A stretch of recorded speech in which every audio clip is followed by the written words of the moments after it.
to initially fund energy efficiency and clean energy projects at municipal water facilities, drinking water and wastewater facilities.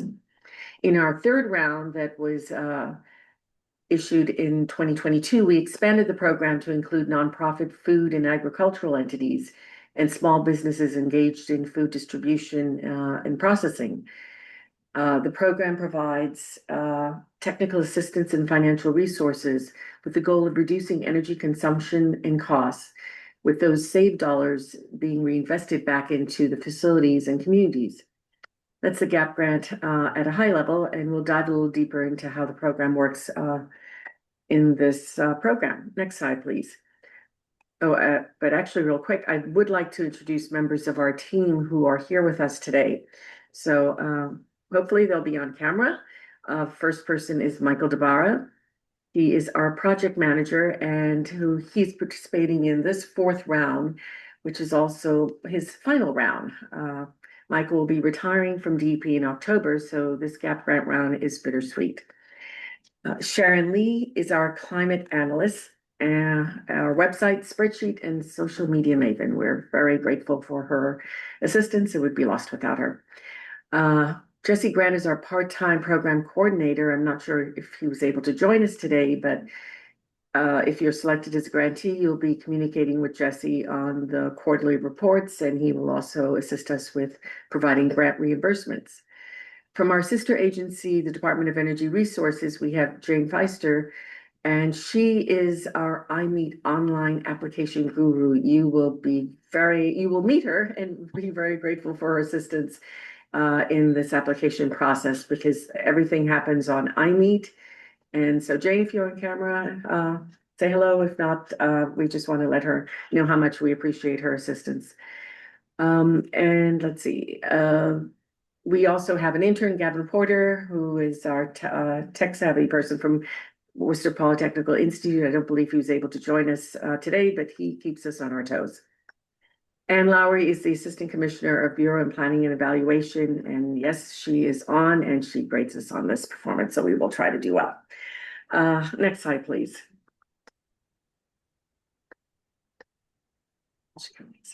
So today we will discuss how we define for GAP 4 Energy Grant, how we define eligible entities and facilities, the types of projects that we will fund. And if you read very carefully, and I think our RFR is about 31 pages, hopefully not too much longer, you'll note on page 4, section C, we point out that our list of projects is not exhaustive. So if you do submit an application or want to submit an application for a project that we may not have listed, you can do so. But we do say that it should be a project that includes energy saving measures, the saving of kilowatt hours, therms, or gallons of fuels. Also include its greenhouse gas reduction benefits. We will evaluate those projects. It should be a project that either DEP or one of our sister agencies can assess. So just that little tip for you. Next slide, please. So, and in this slide, we're showing you a little bit of background of some of our prior grant rounds. In GAP 1 and 2, we awarded a total of $5.7 million, and the eligible entities for 1 and 2 were municipal water facilities. In GAP 3, which was in 2022, as I mentioned, that was our largest grant award. We awarded $8.1 million in grants because we had the expanded program, and which included food and ag facilities. You'll learn a little bit more about the types of projects we've funded a little later in this program, but also you will learn about it from a story map that I'll show you in the next slide. For GAP 4, our maximum budget is $5 million. We have 2 funding categories for GAP 4. One for small projects, and those are projects with construction costs between $75,000 and $200,000, and large projects with construction costs greater than $200,000. The maximum grant award per grantee for GAP 4 is $350,000. As with our prior rounds, we require a minimum 10% cost share. and our grants cover both design and construction costs. Next slide, please. So as I mentioned, this is our story map that we do have on the DEP website and our GAP grant website. And the story map covers rounds 1 and 2, and it summarizes the projects we have funded.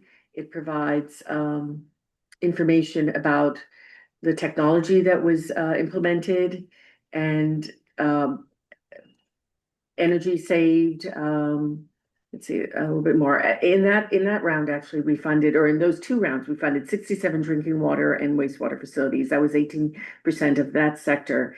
We leveraged more than 2.6 million in energy utility incentives with the program award, within the program awards of 5.7 million, and that produced 28 million in plant efficiency upgrades and clean energy installations.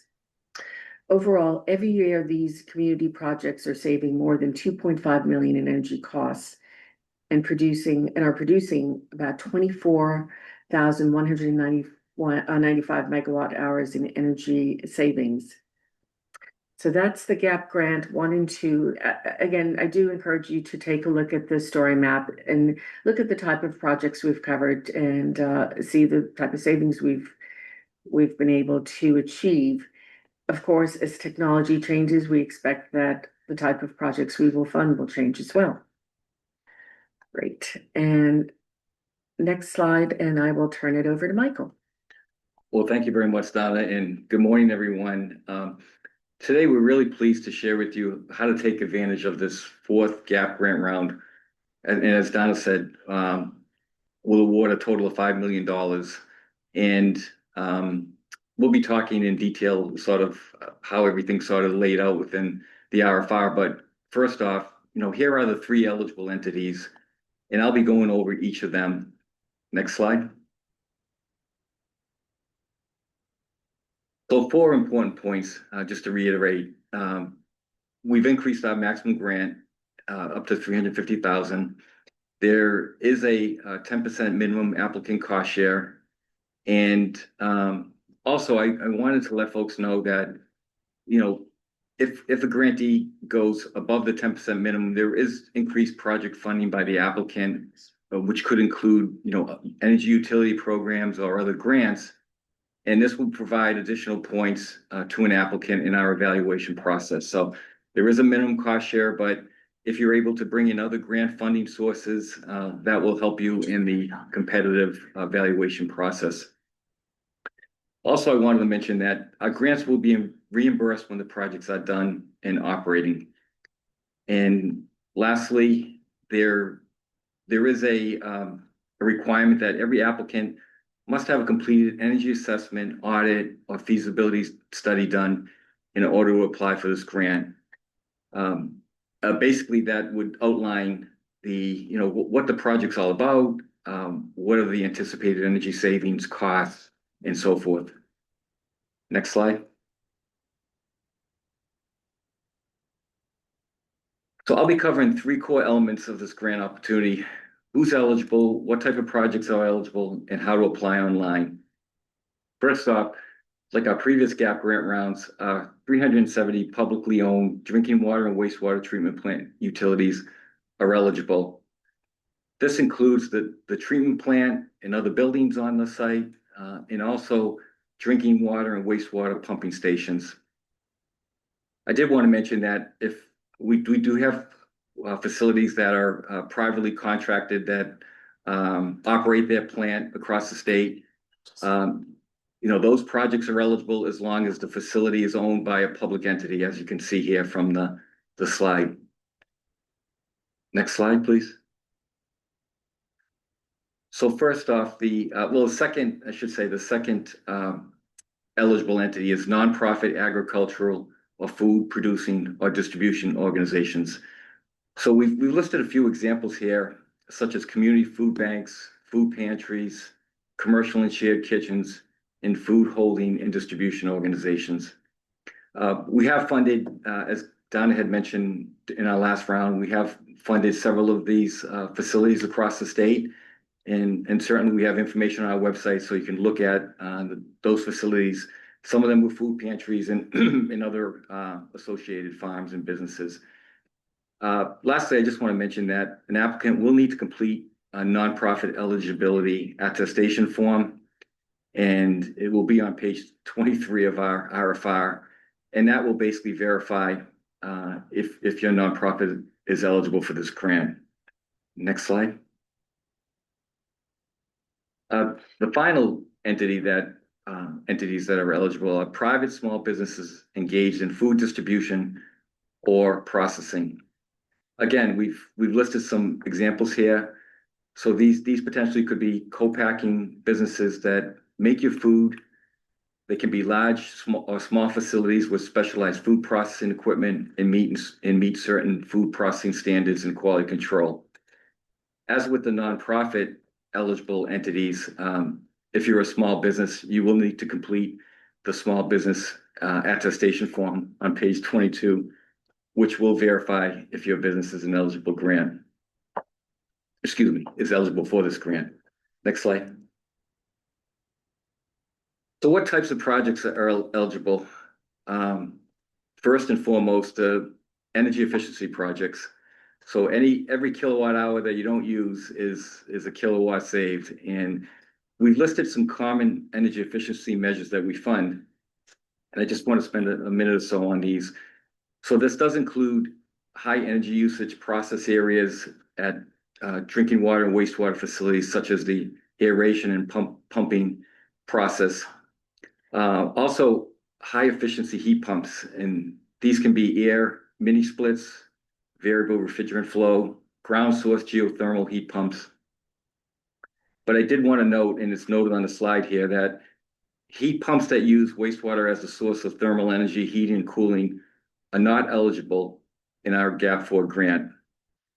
MassDEP is currently working on a separate wastewater energy recovery pilot grant procurement that will provide funding assistance for assessment, design, and construction. And there is a web link that's provided on that. So please look out for that in the future. Also on the right-hand side, we've completed some efficiency examples that we wanted to put out here from our last GAP grant round. The town of Auburn just wanted to highlight, so they installed some VFDs in their several wastewater pump stations, and they're saving the town over $22,000 annually. We also have the Dismiss House, which basically was a fuel conversion. They had a combination pellet and oil fuel system, and they converted to all electric mini splits. And this HVAC system is saving the Dismiss House over $7,600 annually. And then there are several other slides there. Manchester by the Sea, and also the town of Essex, another energy efficiency project. Next slide. So once you've reduced your energy demand through efficiency, installing renewables, excuse me, at your facilities can yield long-term cost savings and environmental benefits. Here's a list of renewable technologies that we can fund: solar, wind, in-conduit hydropower, which is basically a pump in reverse that can be installed in a pipe that can generate on-site power, battery storage, geothermal, and microgrid systems. Also, we've identified a few project highlights that on the right-hand side from our previous GAP3 grant round. First off, Elliott Farm is a 68 kilowatt solar and battery storage project in Rochester that resulted in a 1.6 year payback for the farm. Farmer Dave's in Dracut installed a similar size 66 kilowatt solar array in their farm stand. They had geothermal pumps in a food distribution area that was extended to an expanded farm stand, and that is providing clean energy over 1/3 of its operations. And you see a couple other solar examples at some water, a drinking water facility and a wastewater facility in Western Mass. Next slide. By participating in demand response programs, facilities help the electrical grid manage increased demand for power during critical times, and in return receive financial compensation. In our RFR procurement, we have identified two demand response pathways that will be presented by the next two speakers. For our applicants who participate in a demand response plan or program, there is an additional 5-point adder in our project evaluation. First off, I want to introduce the first speaker, William O'Connor from Eversource, who will be highlighting the MassSafe Connected Solutions pathway. And second speaker will be Phil Chula from C-Power, who will highlight the state DCAM pathway. After their presentations, we will pause just for 5 minutes for attendees to ask specific questions about their demand response programs. So with that, I'd like to introduce Bill, and Bill will talk about the MassSafe Community Connected Solutions Demand Response Program. Bill? Thanks, Michael. I appreciate it. Good morning, everybody. So under the MassSave umbrella, you notice the MassSave logo on the front page of the slide deck here. There are energy efficiency projects that can get, incentivized.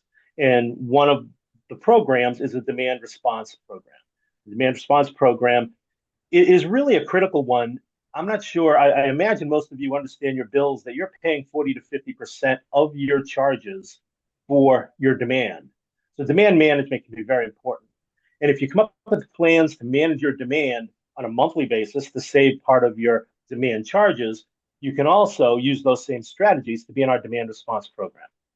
So if you go to the next slide, what demand response program is it's got two different tracks. One is a targeted dispatch, one is a daily dispatch. So over the summer, the point being, we want to try to help the grid reduce its demand on the highest peak days of the summer. So we have two paths to do that. One is a targeted approach, where we're going to call 3 to 8 events per summer, trying to capture that handful of highest peaks, typically in July and August, but it could be in June or September. The program runs June 1st through the end of September, so we're about the end of it right now for this year.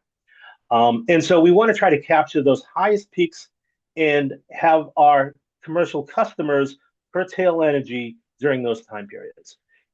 They're typically 3-hour events. The window is 3 to 8 p.m., but they're typically in that 5 to 8 p.m. area. And what we do is we look at your interval data, and then we pay out $45 per average KW over the course of however many events we called. It's typically about 5.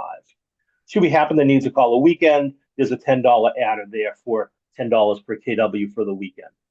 The daily dispatch looks to capture the highest 40 or so peaks in the summer. So we're going to call 30 to 60 events, trying to capture those highest peaks, because there's value to the grid for reducing those higher peaks by a certain amount.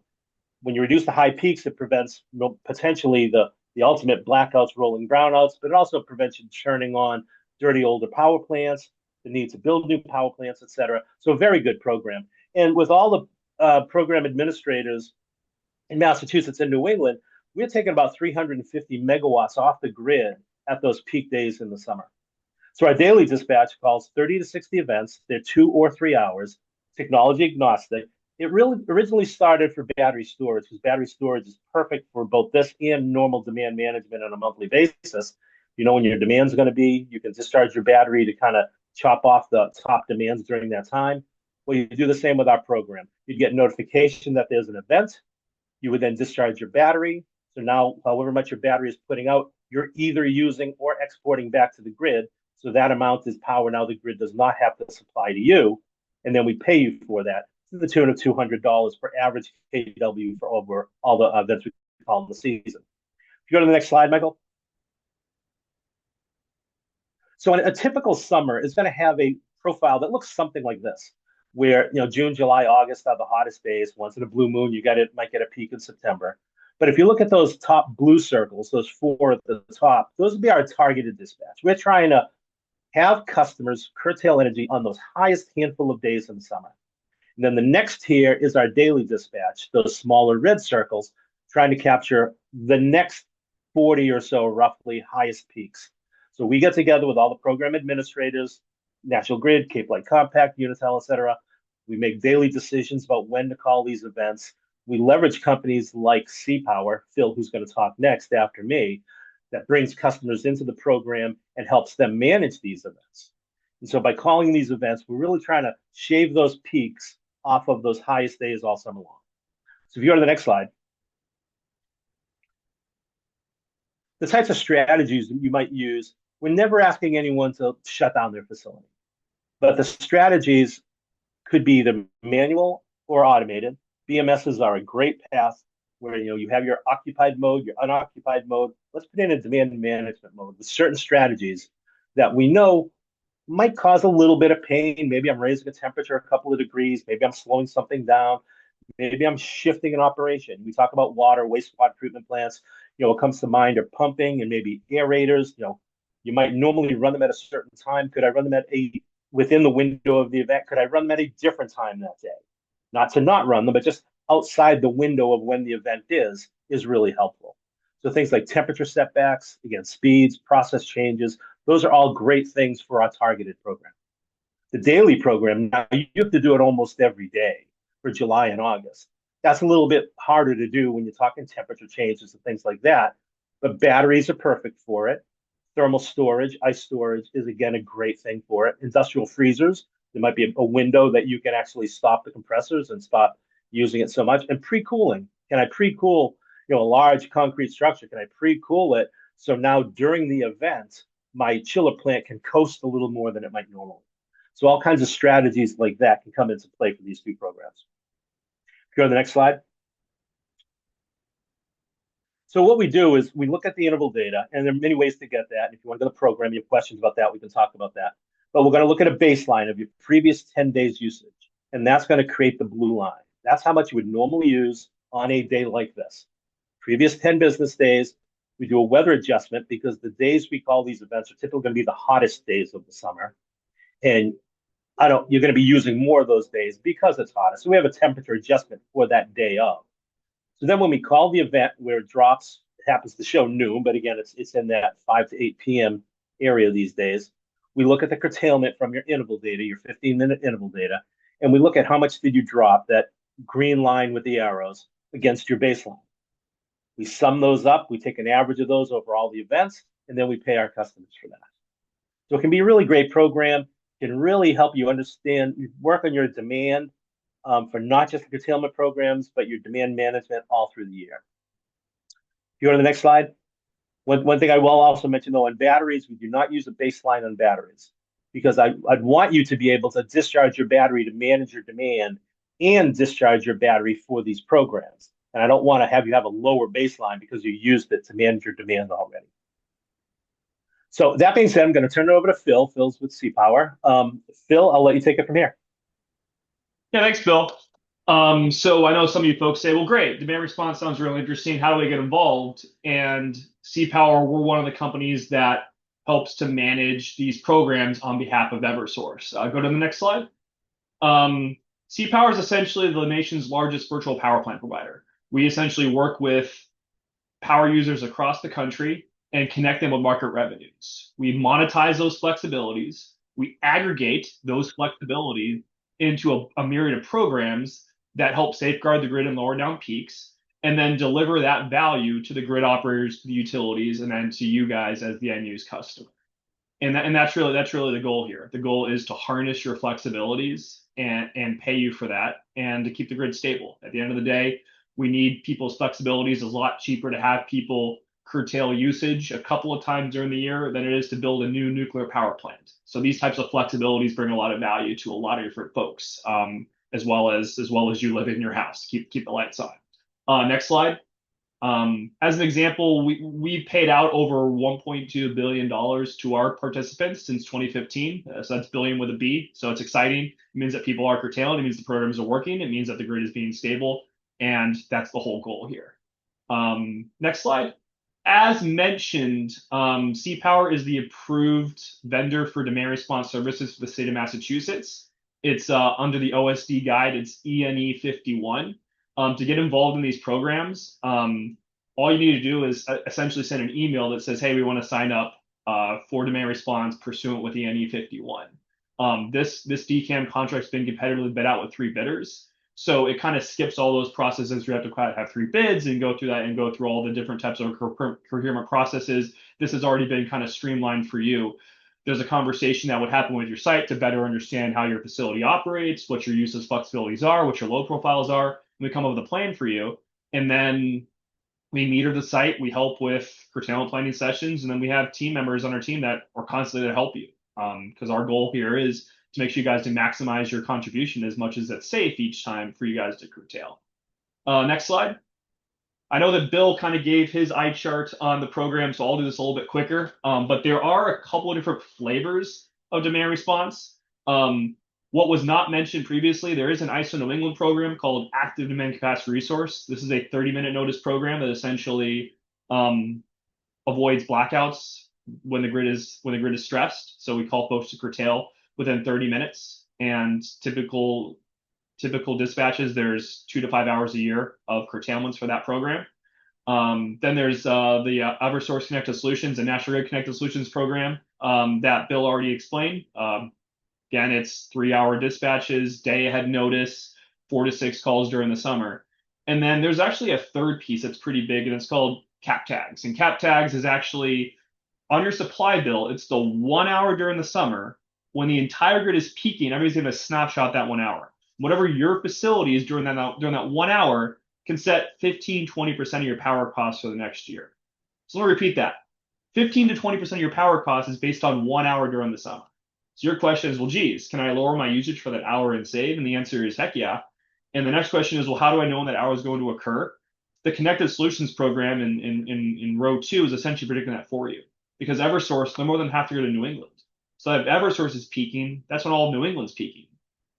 So when you start to curtail for the 30-minute program, curtail for the day ahead program with Eversource, and and start tacking your cap tag savings, it starts to bring some significant savings to the site. Next slide. I mentioned that we have curtailment planning sessions in different ways. We work with wastewater treatment plants and water treatment plants all around the country. We created these guidelines of just inspirational lists of typical curtailment strategies for the sites. It ends up being a lot of pumping stations, a lot of blowers. Each facility is different, and so most facilities can't do every single thing on this list to curtail their pumps or their blowers or different types of things at the wastewater treatment plants. But think of this as a menu, and then we work with you to figure out what are the pieces you have flexibilities on. Because the last thing I want to do is hurt your business and have you guys curtail so aggressively that it makes a negative impact for your site. For a lot of facilities, a partial curtailment is totally fine.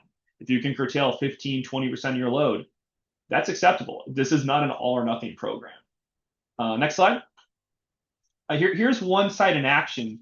So I was working with a wastewater treatment plant, and the first thing they said is we can't shut down our facility, we can't curtail load, we have to run our facility. And I said, well, you don't have to shut down your facility for these programs, and we work with them to figure out basically 20% of their facility had some flexibility to curtail. So this is a 1.5 megawatt load. They were able to curtail about 400 to 500 kW, and this actually was the peak hour. So knock on wood that there's no peaks and heat waves here in September, but that special peak hour, that cap tag hour, looks like it was on June 24th from 6 to 7 p.m.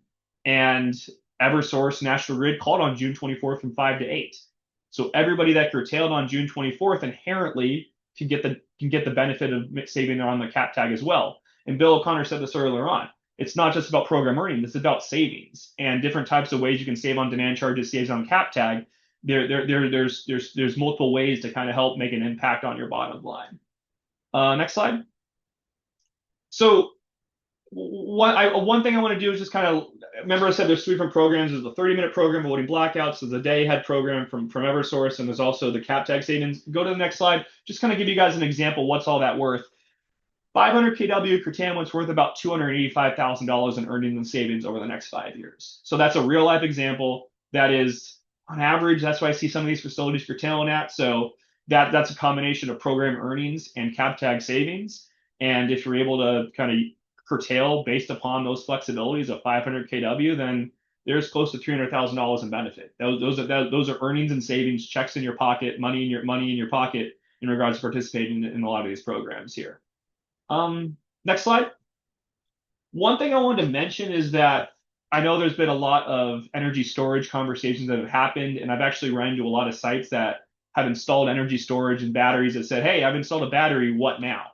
Um, we've actually built a machine learning AI scheduling platform that we call Enterwise to essentially calculate how to operate batteries to maximize earnings and savings in a myriad of programs. So if you have a battery or exploring a battery and you just want to make sure that you're monetizing it in a way that can make an impact for your town or city or facility, then feel free to reach out. We can have a conversation. We run simulations all the time on how different types of energy storage systems can charge and discharge in a way that can make an impact from an earnings and savings and sustainability aspect.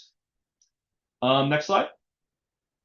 And that's all I have today. Again, the key takeaway here is that most facilities have opportunities for curtail and demand response. It's just how much, right? Most facilities can't curtail everything, but there's usually different pieces of loads that you can find, and every little bit counts for these programs.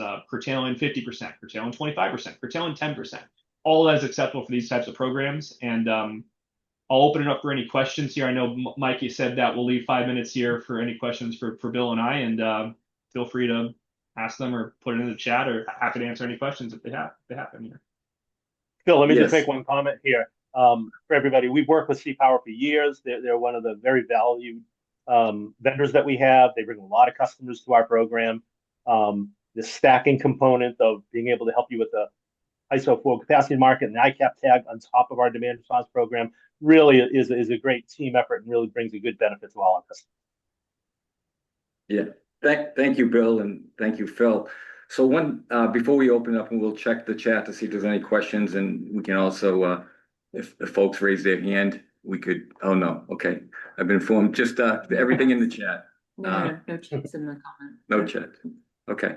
I just want to mention the DCAM, the Department of Capital Asset Management Maintenance contract, that's on our website. There's a link there that you can go to that. It's a state contract that, C-Power has just highlighted, but you can take a look at the eligible entities. It's, public entities, municipalities, and so forth. So I wanted folks to be aware of that resource. So with that, I'll check to see if there's any questions regarding demand response and really the opportunity for facilities to provide additional cash flow, which is, incredibly important to your operations. So any questions on demand response? No questions for demand response. Okay, I actually have a couple of little highlights here.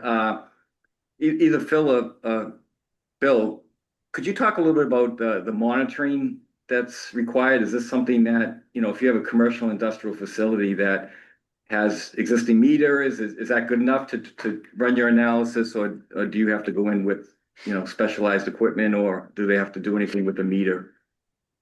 Well, why don't I take this first to tell you what we do from our standpoint, and then I'll give it to Phil, because what Phil's company does, C-Power, they really give you added benefit with the user interface that you can use to look at information. So there are some customers that we have interval data for that we could get that interval data and potentially enroll them directly. Short of that, but sometimes they don't have that interval data. It depends on the meter they have, the rate that they're on. If they don't have it, and you're working with Phil, what they will typically do will be work with Eversource to get what we call a pulse block put on. It's a small contact closure that kind of transmits the information to a gateway that can read that pulse and in effect mirror the meter. And then that is typically, whether it's Wi-Fi or cell phone enabled, sends that signal to C-Power, who then sends it to what we call a DERMS that allows us to manage the program. So that's kind of one way customers could go directly if we happen to have that interval data available that we as the utility can get directly. Typically, that's some of the smaller sites, and some of the bigger sites can often leverage and really get a lot of added value out of C-Power. So let me leave it there, and then Phil, you can also talk about your user interface and kind of go from there from the meter side. Yeah, a requirement for the program for the bigger sites is that we real-time meter the site for ISO and for Eversource. So we put on a data logger, and we're reading increments, and we're reading data in 5-minute increments.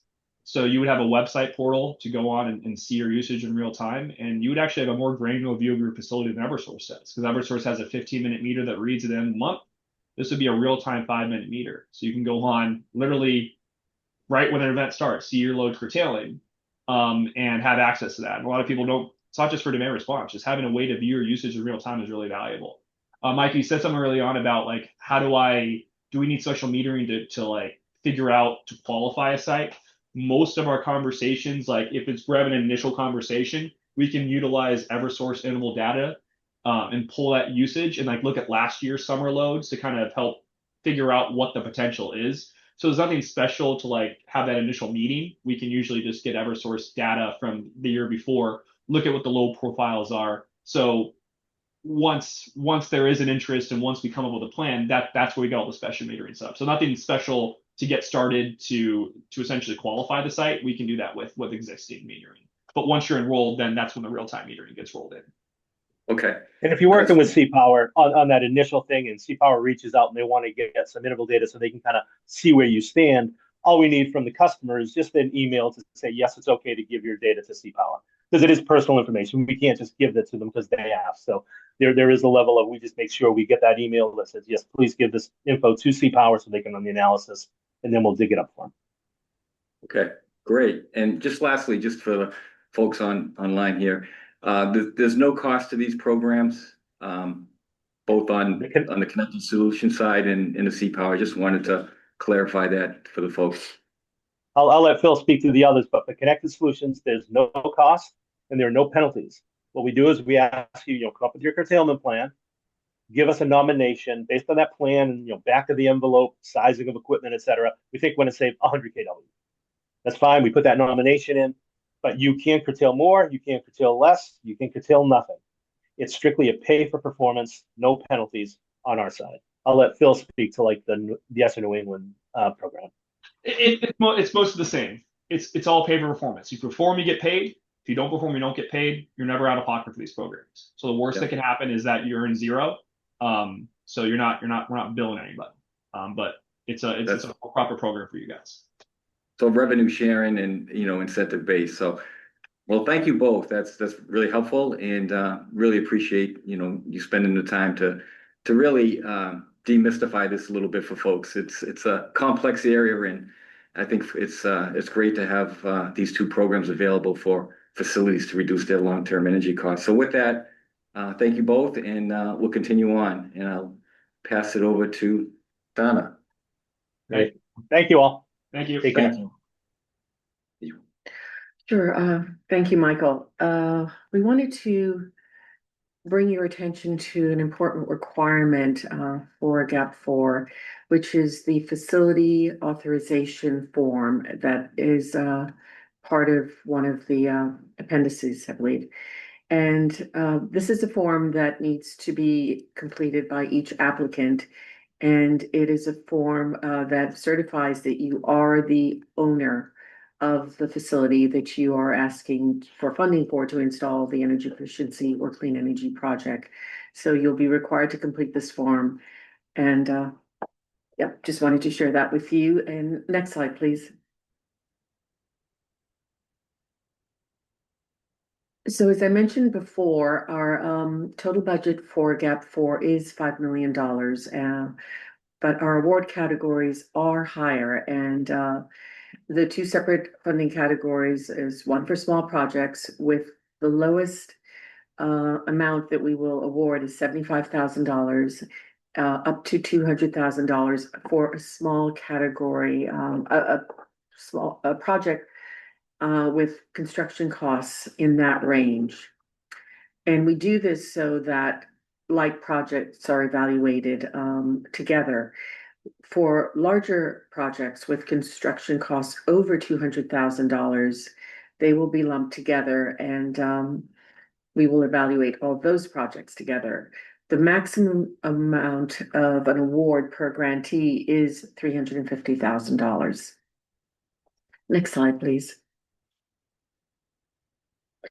So here is our evaluation criteria, and I'll go over these pretty quickly, but you can read through them. And one important point to let you know is that not all of the categories will apply to every grantee. So there really isn't, it really depends on your project and what you choose to do and yeah, so just no concerns there that you feel you have to be awarded a score for each of these categories. The general ones that will apply to everyone will be the cost effectiveness of your project. And that's simply determining the payback, the simple payback over the number of years, based on the energy savings you have or renewable energy generation. Michael will go over this information in Appendix C, which is where you will put in this information that you'll submit to us. The next thing is location. Location disadvantaged communities. What this means is that to ensure that we are awarding projects that are across the state, we use economic data about the relevant municipality in which the project is located. So we're simply trying to ensure that we provide funding for those in most need, economic need. Additional category is if you are pairing your, and next slide, please.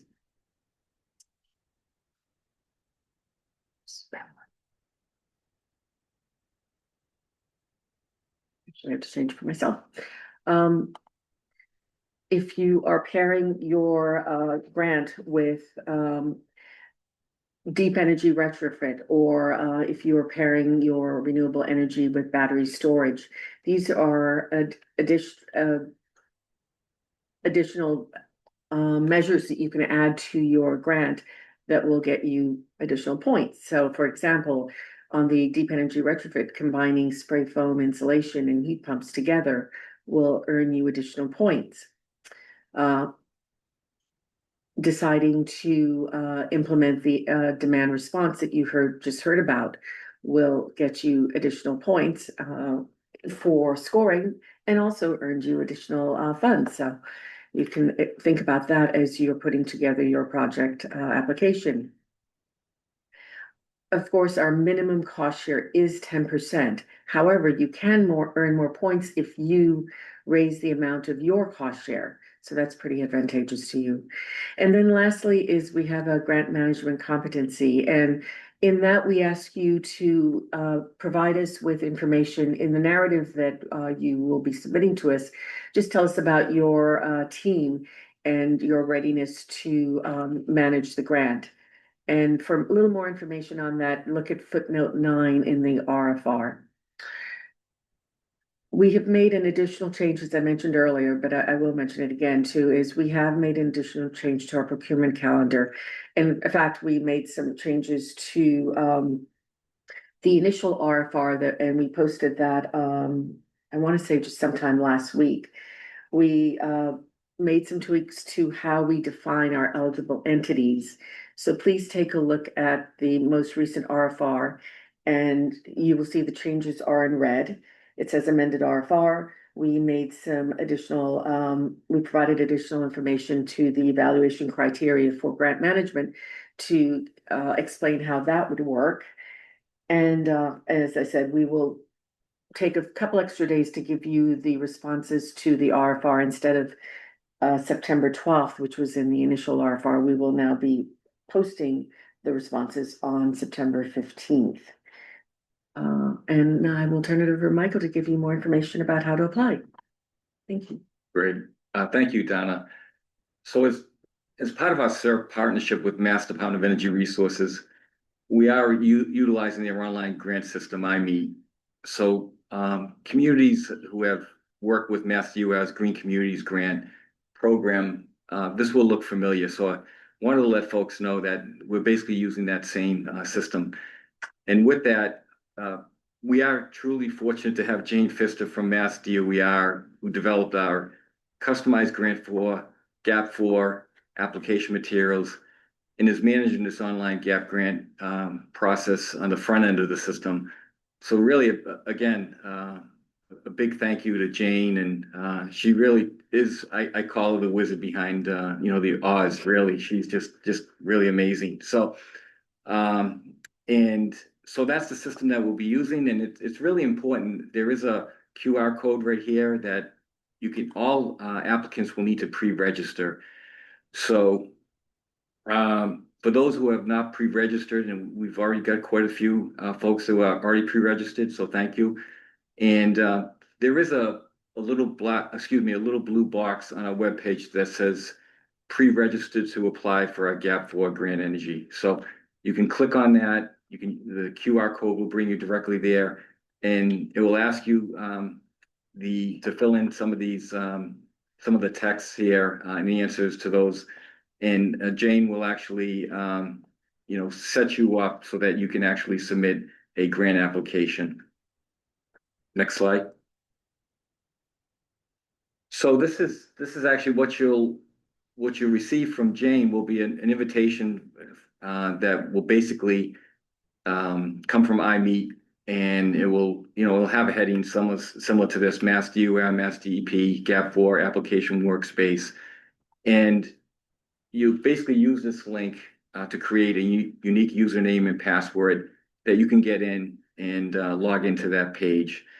And Jane's contact information is at the end. She's extremely knowledgeable, kind, and helpful. And once again, we are really fortunate to have her on our team. Next slide. So here are the 6 online application components, and I'll be going over all of them in the next few slides. I did want to note, and it's not on this slide, but applicants who already have iMeet online access and all of their required materials have been done, you can apply now. You don't need to wait until the final grant due date of September 19th, 2025. If you have all the information, I'll be going over the 6 pieces of the application.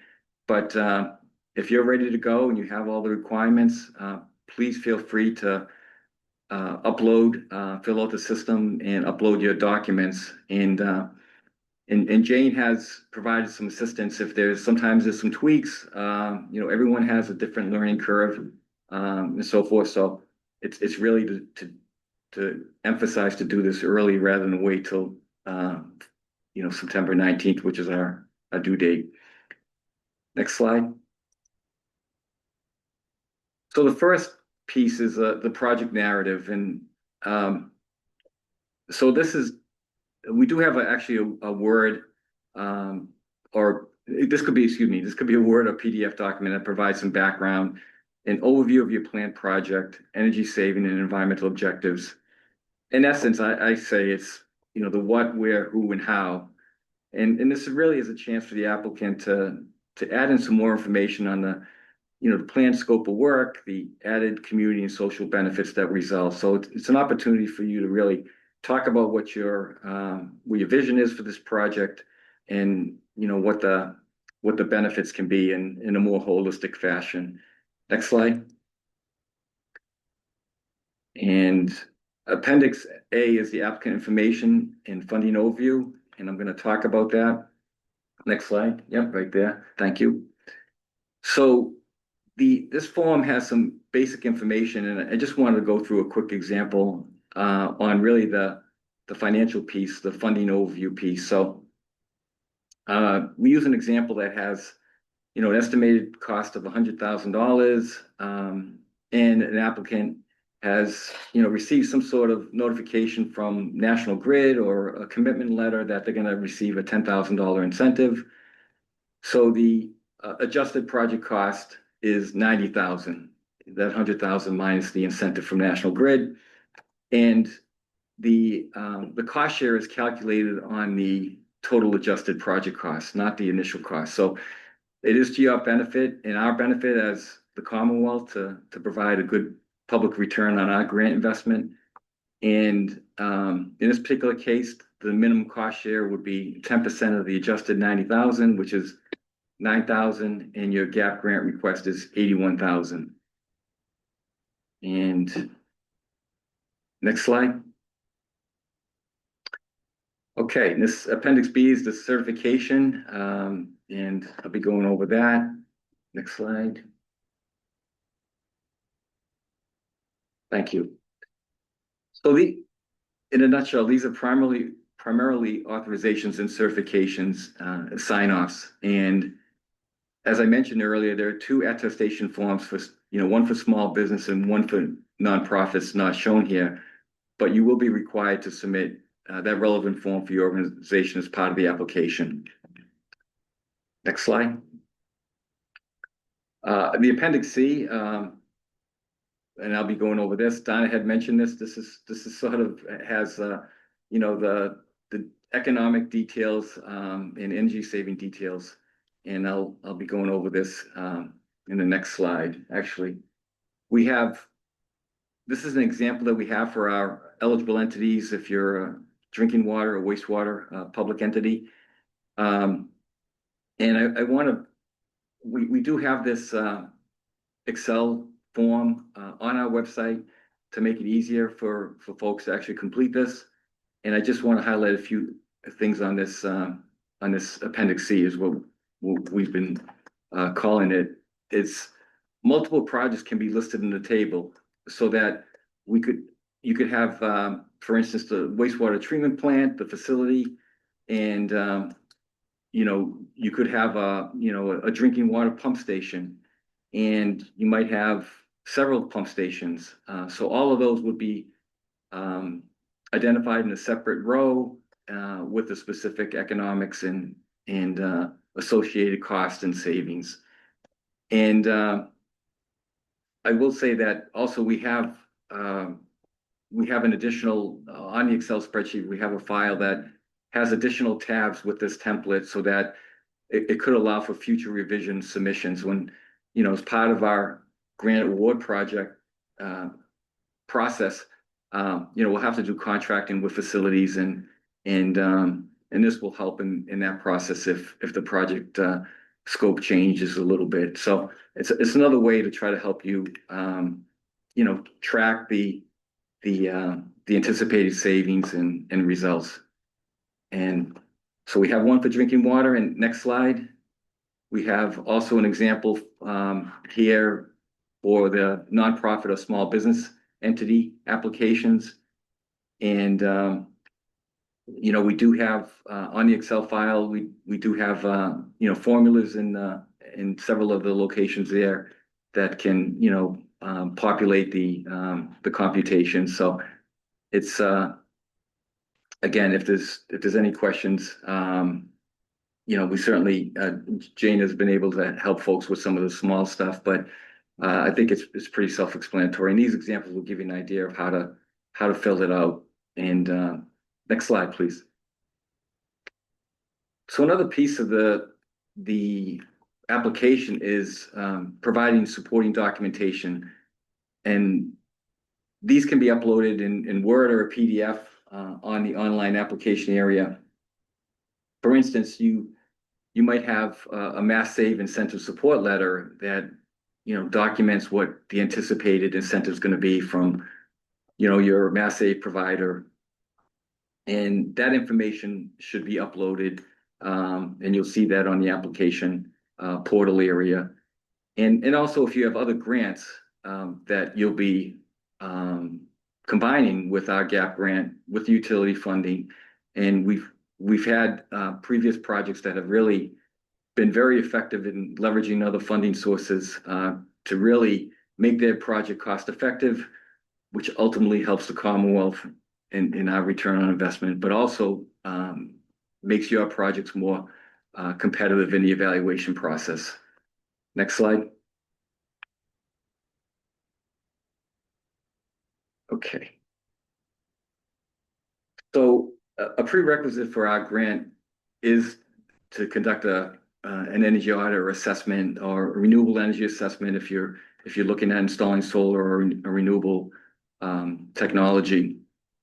And those assessments or audits, can be uploaded onto the into the iMeet system. So that's another submittal that you'll have to make. And again, this is a prerequisite to apply. You need to really have that audit or assessment in place so that you can identify the project opportunities and savings. Next slide. So this is our draft procurement calendar. It's on our RFR, which is on Combis. And this is the second information session, and we've outlined when we'll be formally responding to questions, and we'll be addressing those in a minute. But please be aware that our grant application deadline is September 19th at 5 p.m. And as part of the iMeet system, basically, you submit, when you submit your application, it will be timestamped when that was uploaded. And I'd just like to reiterate, if you have your materials ready, please apply as soon as you can and not wait until that September 19th deadline for our grant. Let's see, next slide. And at this point, we'll actually go over the questions, and we'll answer those. And if there are some that we can't answer, we certainly will answer those in writing. All right, thank you, Mike. The first question is, we submitted a question about eligibility via email. Given answers will not be available until September 15th. Will the deadline be extended? There are only 4 working days between September 15th for questions and the due date of September 19th, making it practically impossible to apply if we are waiting on a project eligibility answer. Sure, and that question is from Dorchester Co-op. Yeah. I did read that question, and unfortunately, we've been really swamped and can't get to every question. Your question is complicated because your setup is complicated, and it's not the kind of question we want to answer right now. I will review your question and we will review it and provide you with a response, which will also be posted on 9/15. So we will try to provide you a response as quickly as possible, but I can't give you an answer right now. I think we've tried to be clear about our eligible entities, and yes, nonprofits are allowed to apply. And we do want the eligible entity to own the facility.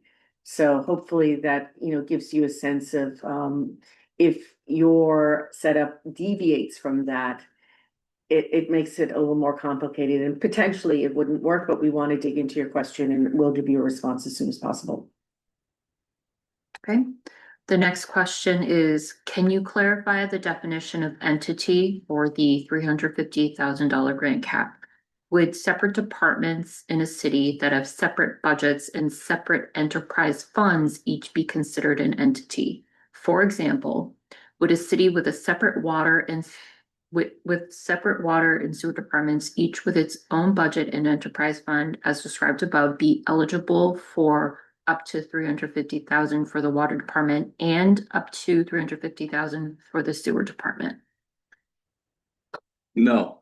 The way it works is that it's $350,000 for one entity, which is drinking water and wastewater combined. So there's one grant, as a grantee, as a community, whether that's municipally owned or a district.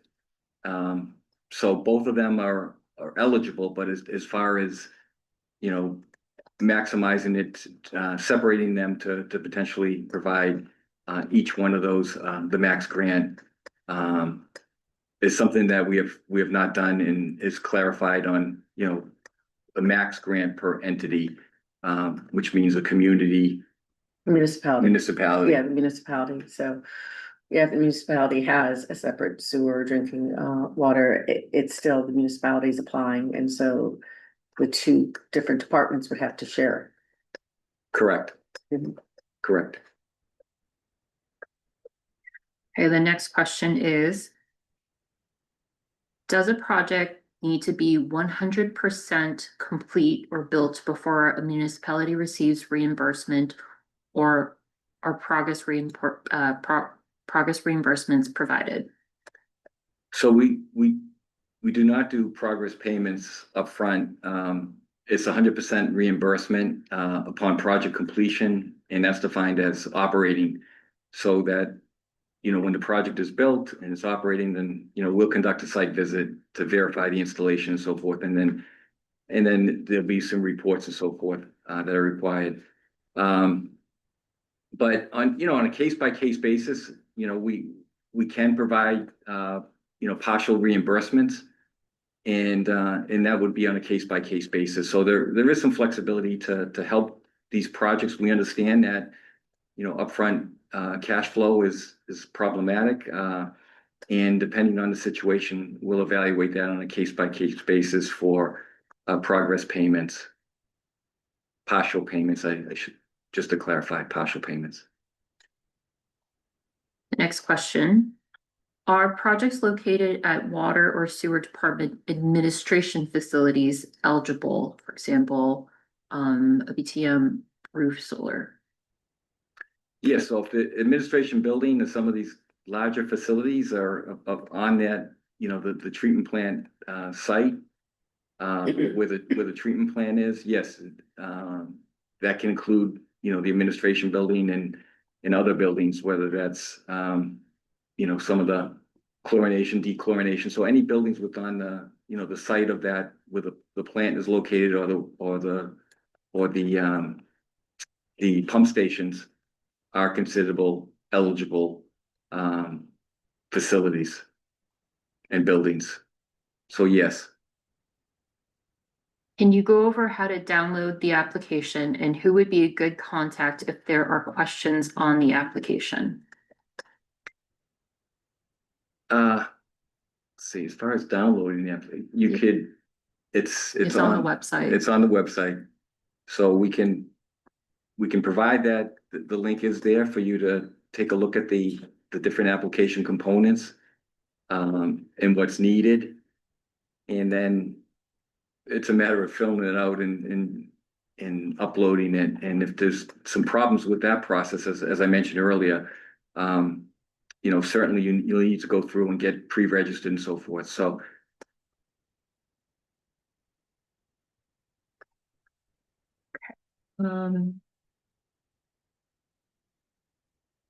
What is the minimum grant amount that can be requested? $75,000. You mentioned that to apply for this grant, you need to have an energy efficiency audit or feasibility study completed. Can you provide more details on that? Yeah, so on the energy efficiency side, this could be an audit or an assessment from the MassSAVE, whether that's National Grid, Eversource, Unitil, Cape Light Compact. This could be an assessment that could be provided by your engineering firm that is familiar with your site and the operations, and can therefore identify energy savings opportunities. So there are, and if you're in municipal light plant, since we have 47 plus communities that are in municipal light plant territories that are not part of MassSAVE, there are through those municipalities, they have energy efficiency programs and offer the assessment services. So you'll need to check with them. So that is another source of help to perform the technical assessment or energy assessment. So it's a combination of through the utility programs, and it can be through private consulting firms that have energy and environmental expertise that can identify these savings opportunities. Let's try to move along here. Okay. The next question is, does the energy efficiency audit have to be directly related to the items that are requested, or can they be a prior audit that is not connected to the item requested? Yes, it would have to be related to. It would have to be related. If the prior audit had other measures that maybe you're not implementing, that's okay. But if what you are applying for needs to be in that assessment or audit that you're submitting. We have two projects in mind. Do we just file the two separate projects as two different applications, or do we submit the two projects as a single application? Depending on what you're envisioning, if it's an energy efficiency project, you could potentially put the two projects on the same application. We have funded multiple projects, for example, energy efficiency projects combined with a renewable project at different locations. So that Appendix C, you'd have to identify each of the separate projects or locations in the Appendix C. So that's definitely acceptable and encouraged. The reason we are increasing the grant amount is to reach deeper into the community and provide more savings and opportunities and upgrades for this program. So yes. Okay. Regarding the annual energy savings, does DEP have a tool that assists municipalities in calculating?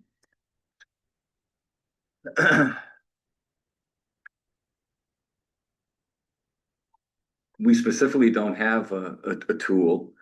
Again, the utility companies, depending on, where your project is located, they can provide that estimate as far as the cost, the savings and so forth.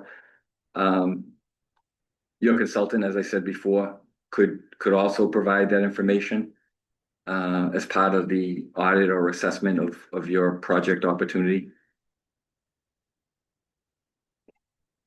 What supports are available for small businesses, with the application process and the implementation of the grant? The resources that a small business has are dramatically different from what a city or town has. Do you mind repeating that, Sharon? What supports are available for small businesses with the application process and the implementation of the grant?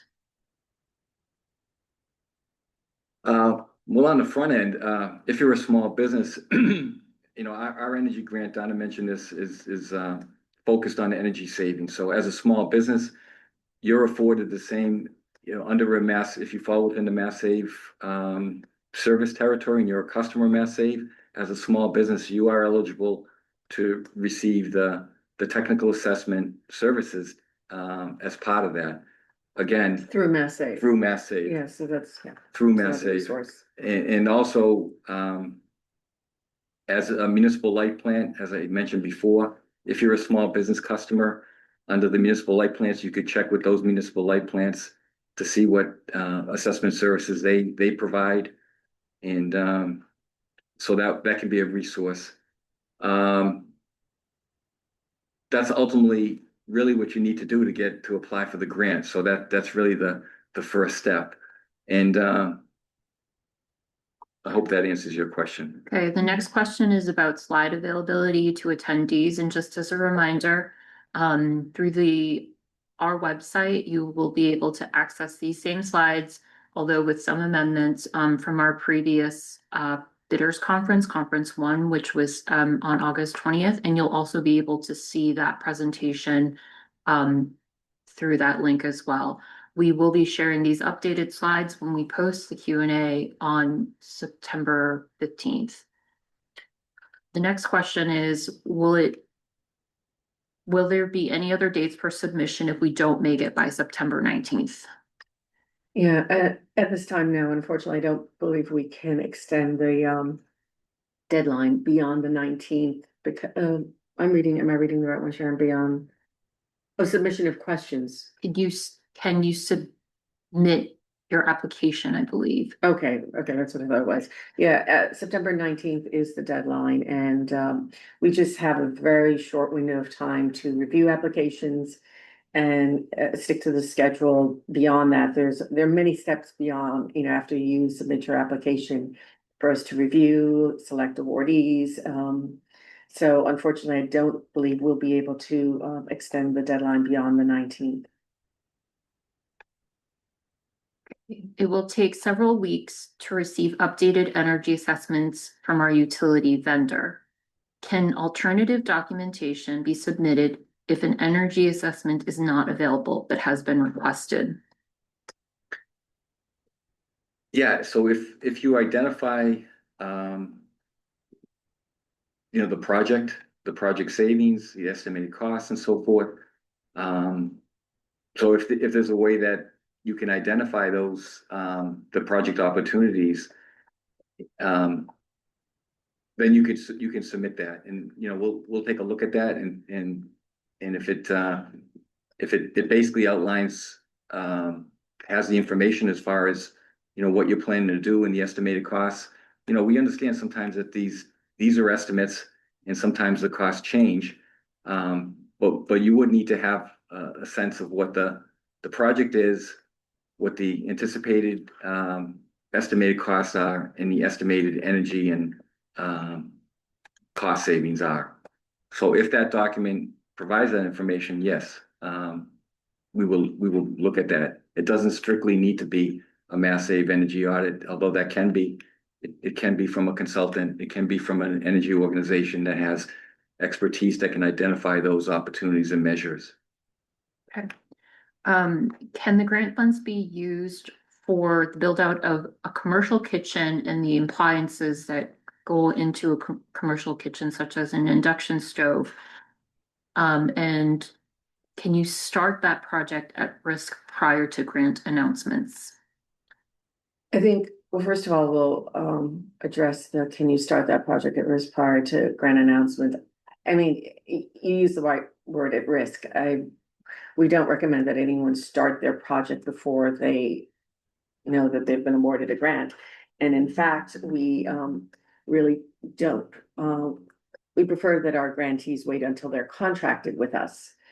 There's a sort of complicated state contracting system, and so if you spend money, even if you've been awarded the grant, but prior to the grant contract being finalized, there is potentially a risk that the funds expended prior to contracting with us may not be covered. So I just want to get to that. The grantees will be notified as soon as possible. That's part of the whole getting this done before September 19th. I mean, I can't give you a date. The procurement calendar gives an estimated date, and that's what we're hoping for. But this is the state, and there are additional steps after we select the grantees. And then the build out of a commercial kitchen.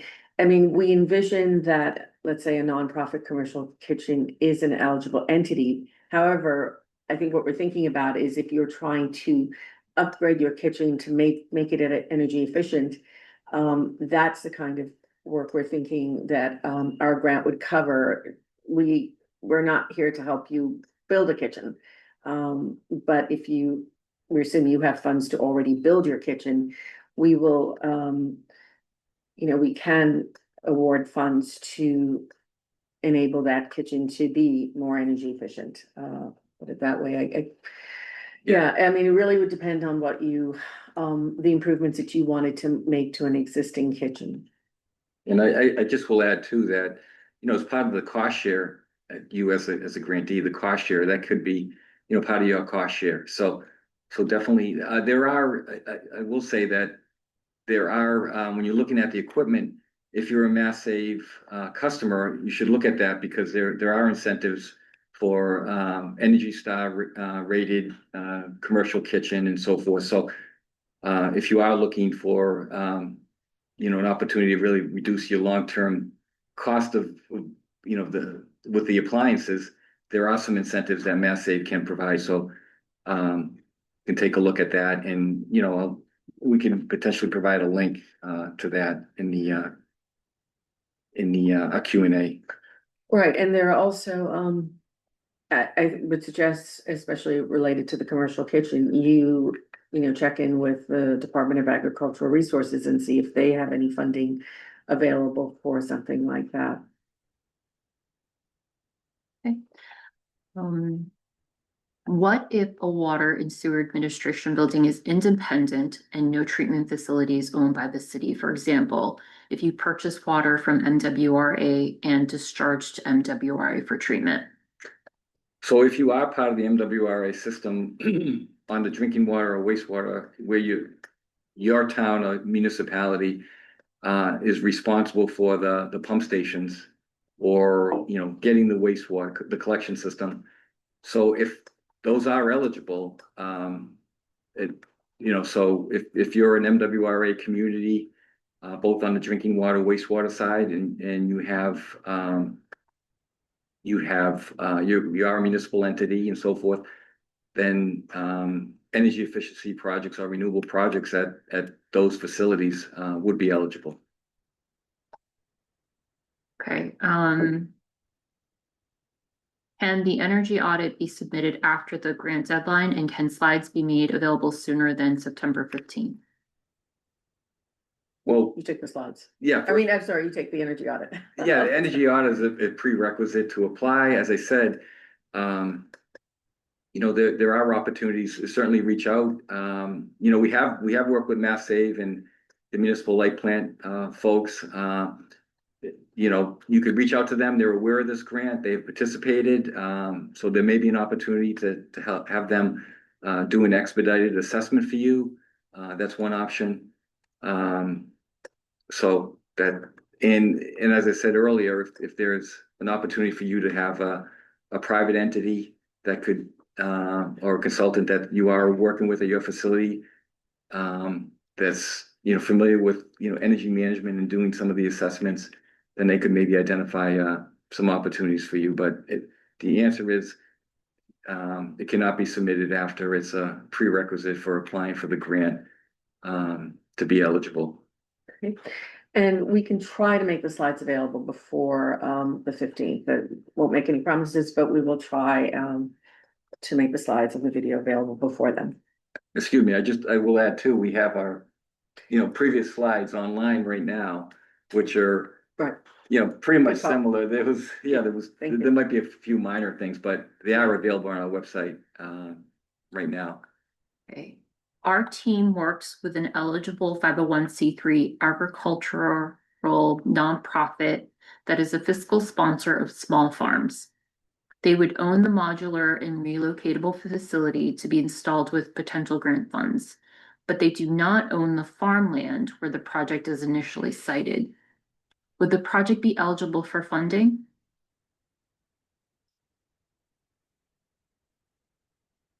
I think this is an answer we want to read and respond to in writing. Just because we wouldn't want to not give, we want to give you a complete answer. So this question we'll have to put off until we can respond in writing. Sorry. Can money spent on planning work before the application be considered part of our match? No. Could you please give clarity on whether or not you can make purchases prior to contract signing? And what if you do not have a stove and you want to purchase an energy efficient stove like an induction stove? So you're not replacing an old stove because you don't have one, you're simply buying a new one. Yeah, I think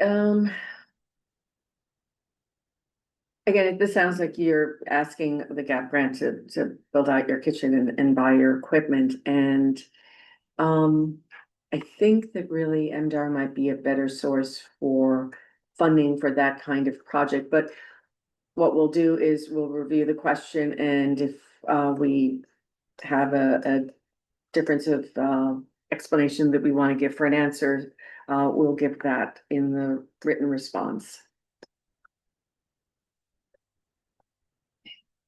Anything? And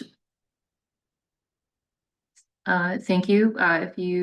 We will follow up with that prior question about the 501c3 via our serp@mass.gov email, but feel free to email that as well. And I think those are all the questions we have at this moment. It's 11:27. If you don't, please let us know if you have any further questions at this moment.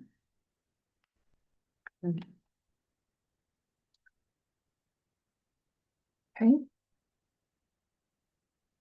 Not seeing any additional questions.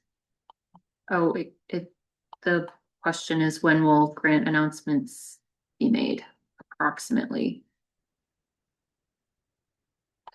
As I said, we will make them as soon as possible. We have a estimated date. I think it's in December.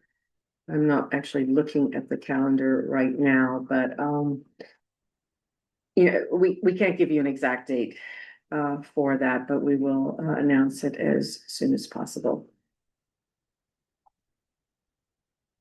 Thank you. Okay. All right. Yeah, thanks for joining us, and just keep an eye on our website for the video, for the slides, and of course the written responses. And as Michael said, the prior information session that we held on August 20th has these same slides. There's very little change to the slides, really, and the other video, and hopefully that will provide you with the information you need. You have until tomorrow at 5 p.m. to submit additional questions to us. Please do that, and we will include responses to those questions in the written response. And one final note, I wanted to give a big thank you to Alessandra Conti. This is someone who helped us out at the last minute today. This morning we needed help. So thank you. She's a DEP staff person, not part of SERP, but now an honorary part of SERP. So thank you, Alessandra, for your Still part help. of grants. Okay. And goodbye. Have a good day. Thank you.